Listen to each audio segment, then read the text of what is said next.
Then one of the elders asked me, "Who are these people all dressed in white, and where have they come from?" I said to him, "Sir, you should know better than I." He then told me, "These are the ones who have survived the great period of trial. They have washed their robes and made them white in the blood of the Lamb." The book of Revelation is almost certainly the most misunderstood book of the Bible.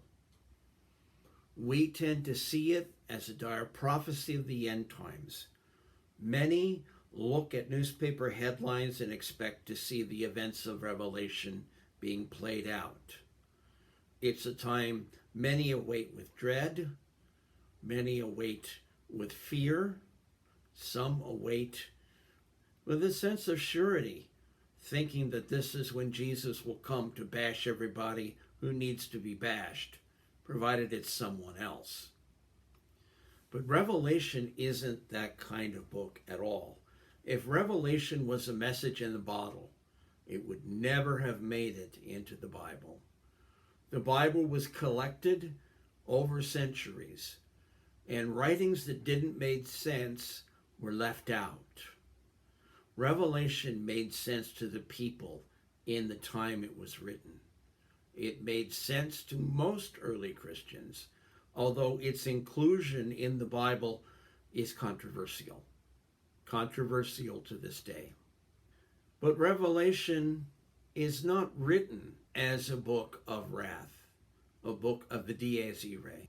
Revelation is written as a book of consolation for those in persecution.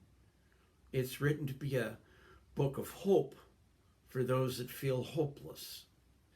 When it was written is a little bit under discussion. Likely it was written around the year 95 by a seer named John of Patmos. Patmos was the island of his exile. It probably originated around the city of Ephesus. The 7 churches mentioned in the first part of Revelation are on a great circle road that begins and ends in Ephesus. As far as the audience were people under persecution, the first persecution at the time of Vespasian. It was at a time when the church was finding itself persecuted and was still coming to grips with how to handle it. The Vespasian persecutions were not systematic. They tended to be haphazard. They tended to be driven by local mob violence from time to time. But they were a threat. And how would Christianity survive under the threat of extermination? Revelation speaks in code. It has to. If Revelation said what it had to say directly, then the people who own the text would be putting their lives in danger. The book of Revelation is written to a people very familiar with the imagery of the Old Testament, very familiar with the story of Christ. And the book of Revelation draws on images from the Old Testament. In fact, our previous studies are going to find a culmination in this chapter as well. It's a book that needed to be a book in secret. It was a book that needed to be for a certain audience, and it also needed to be gibberish to anybody who wasn't an initiate. It needed to be beyond comprehension for those not versed in the symbolism. So that's how come we have problems with the symbolism today. We try to assign particular people and particular forces, and yet they don't work. They probably will never work. But Revelation has an important story to tell us. It has to tell us about final hope. It has to tell us about the final victory of Christ, of course, but to remind us to keep faith until Christ's return. The main themes of blood in Revelation: the blood of the Lamb, blood shed in violence, and the blood of the saints. Blood shed in violence. Revelation chapter 16 verse 8 says, "To those who have shed the blood of the saints and prophets, you have been given blood to drink. Now, this is a rather strong protest and something that's meant to be unpalatable, is meant to be a vengeance. Father Schreiter says, the blood of wrath is God's scathing protest against the oppression of the elect. Memories of persecution are preserved to be returned on the evildoers in the final struggle. God does not forget the memory of the saints. Vindication is response to their fidelity. The saints received justice denied them in life. God does not delight in punishing, but God takes all actions seriously. His vindication is earth-shaking. Going on to the blood of the saints, Revelation chapter 6, verses 9 and 10. I saw under the altar the spirits of those who had been martyred because of the witness they bore to the word of God. They cried out at the top of their voices, how long will it be, O Master, holy and true, before you judge our cause and avenge the blood among the inhabitants of the earth? One thing that's important to remember, it's important to know that the whore of Babylon and all of the evil representations in Revelation are the Empire of Rome, period. They don't refer to anything that's come up since. They don't refer to anything that is yet to happen. This is one reason they have to keep it secret.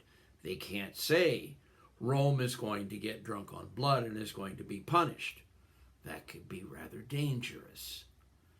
But there is a promise, and there's also a reassurance that the blood of the just is not shed in vain, that evil does not define what the world is like ultimately. God's justice will rule. The 7th chapter of Revelation, which gave us the reading from the first of the video, gives us a vision of a crowd from every nation and race, people and tongue that are made people of God through the blood of the Lamb. They've survived their trial as an athlete survives competition and trial of strength. Now, for those of us into numerology, before that is the number 144,000 given. This is a crowd beyond counting. So let's set that to rest right now. There's a deliberate contradiction in the use of this symbol. As we all know, blood stains red. It doesn't make things white. As Father Schreiter says, the notion of blood as life, so pervasive in the history of Israel, now reveals the fullness of its meaning. The font of life, the font flowing from the wounds of the Lamb, purifies, protects, and nourishes the saints.